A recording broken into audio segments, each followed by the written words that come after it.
काही गोष्टी आपल्या हातात नसतात. उगाच बर्डन घ्यायचं नाही, सोडून द्यायच्या स्वामींच्या हातात.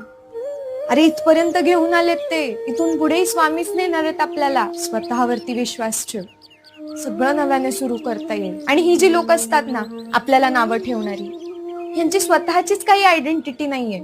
ते काय तुला जज करतील? त्यांनाच खूप कमी नॉलेज आहे.